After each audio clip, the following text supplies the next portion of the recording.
Saudara, kita awali dengan informasi yang pertama. Perum Bulog kantor wilayah Aceh kembali mendapat tambahan stok beras impor asal Vietnam yang masuk melalui pelabuhan Malahayati, Krung Raya, Kabupaten Aceh Besar sebanyak 9.800 ton. Sementara 2.000 ton lebih lainnya masuk melalui pelabuhan Krung Gukuh, Aceh Utara. Beras impor tersebut merupakan untuk penambahan stok Bulog Aceh untuk beberapa bulan ke depan. Di Pelabuhan Malahayati, Krung Raya, Aceh Besar, bongkar muat dilakukan di 2 kapal asal Vietnam yang membawa beras impor tersebut. Sementara 1 kapal lainnya dilakukan pembongkaran di Pelabuhan Krung Gukuh.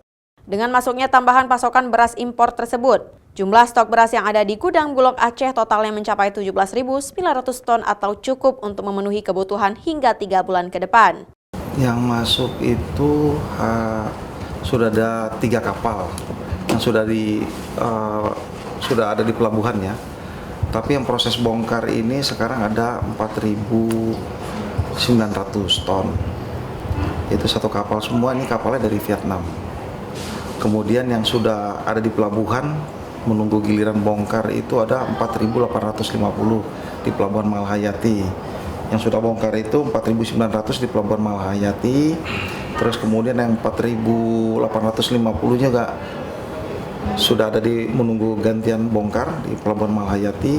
Kemudian nanti ini ada proses mau sandar. Semoga bisa hari ini sudah bisa sandar di Pelabuhan Lok Sumawe. Itu ada 2.750 ton.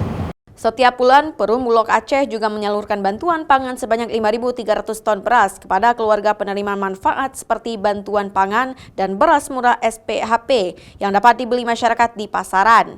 Serapan gabah dari masyarakat juga terus dilakukan oleh Perum Bulog. Syahril, Kompas TV, Aceh Besar.